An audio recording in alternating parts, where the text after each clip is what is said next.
তাদের কাছে সাইডে আমারটা উঠাই দিলাম। আপনারা সযত্নে এটা মসজিদের কাছে ব্যয় করবেন। এই পারভেজ ক্যান্ডি, আমি প্রবাস থেকে টাকা পাঠাইছিলাম সাইডকে দেওয়ার জন্য, মসজিদে দেওয়ার জন্য। আমি তোর কাছে টাকা পাঠাই নাই। ভাই এটা শুধু আপনার প্রশ্ন না, পুরো বাংলাদেশের মানুষের প্রশ্ন এটা। ভাই তোরা দুইজন যে টাকাটা উঠাইলি, মসজিদের কথা বলে উঠাইছিলি নাকি সাইড ভাইয়ের কথা বলে উঠাইছিলি? মানুষ যে টাকাটা দিছে তারা কি মসজিদ দান করার জন্য দিছিল নাকি সাইডের চিকিৎসার জন্য দিছিল? সাইড যে আল্লাহ তাআলা দুনিয়া থেকে উঠা নিয়ে গেছে, এখন এই টাকার দাবিদার কেরা? অবশ্যই তার সন্তানেরা। তার তিনটা সন্তান আছে, এখন সন্তানগুলো তো ইতিম হয়ে গেছে। এখন ইতিমকে টাকাটা না দিয়া মসজিদে দিয়া দিছো, এই কাজটাকে ঠিক করছো? রুবুল ভাই, আপনাকে অনেক ধন্যবাদ। আমি তো মনে করছি আপনি এই বিষয় নিয়ে কথা বলবেন না। তো যেহেতু তারা সাইদের নাম করে টাকা তুলছে, মানুষের সাইদেরকে দেওয়ার জন্য টাকা দিছে, তো সেই টাকা মসজিদে দেওয়ার কোনো প্রশ্নই ওঠে না। তারা উল্টা বলছিল সাইদের কোনো অসুখ নাই এবং অনেক কথা বলছে, ঠিক আছে। আর তারা জুয়েল ভাই খোঁচা দেওয়ার পরে তারা এই টাকা মসজিদে দেয়।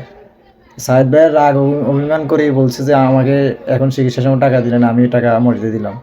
তারা এই কাজ আসলে ঠিক করে নাই।